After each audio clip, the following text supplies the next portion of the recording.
Welcome to law learner. ఈ వీడియోలో మనం బిఎన్ఎస్ఎస్లో ప్రతి లాయర్ తప్పనిసరిగా తెలుసుకోవాల్సిన 5 కీలక మార్పులు ఈ వీడియోలో మనం తెలుసుకోబోతున్నాం.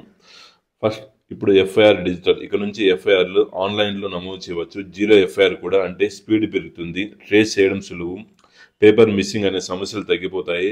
నెక్స్ట్ 2, సెర్చ్ సీజ్ తప్పనిసరిగా వీడియో రికార్డ్. పోలీస్ చేసే సెర్చ్ లేదా సీజ్ అన్నీ కూడా వీడియోగ్రఫీ చేయాలి. డిఫెన్స్ లాయర్కి ఇది భారీ ప్లస్, ఎందుకంటే ప్రొసీజర్లో ఎక్కడ తప్పు జరిగిందో చెక్ చేయడానికి స్పష్టమైన డిజిటల్ ప్రూఫ్ ఉంటుంది. నెక్స్ట్ 3, ఛార్జ్ ఫ్రేమింగ్కు 60 రోజులు డెడ్ లైన్. కోర్టు మొదట హీరింగ్ నుంచి 60 రోజుల్లో ఛార్జ్ ఫ్రేమ్ చేయాలి, అంటే డిలే తగ్గుతుంది. కేస్ స్ట్రాటజీ మొదటి రోజు నుంచి టైట్గా ప్లాన్ చేయాలి. నెక్స్ట్ 4, బాధితుల హక్కులకు బలం. విక్టిమ్స్కు కేసు ప్రోగ్రెస్పై డిజిటల్ అప్డేట్స్ వస్తాయి. FIR, charge sheet, orders all online access.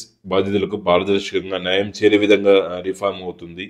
Next మార్పు 5, వర్చువల్ ట్రయల్స్. ఇక స్టేట్మెంట్స్, ఎవిడెన్స్ అపిరెన్స్లు వీడియో కాన్ఫరెన్స్ ద్వారా కూడా చేయవచ్చు. ఇంటర్ స్టేట్, క్రాస్ బార్డర్ కేసులు కూడా చాలా వేగంగా ముందుకు సాగుతాయి. ఇది 2025 బిఎన్ఎస్ఎస్లో వచ్చిన కీలక మార్పులు. ప్రతి లాయర్ తప్పనిసరిగా తెలుసుకోవాలి. ఈ వీడియో మీకు ఇన్ఫర్మేటివ్గా అనిపిస్తే please subscribe my channel. Thank you for watching. జై హింద్.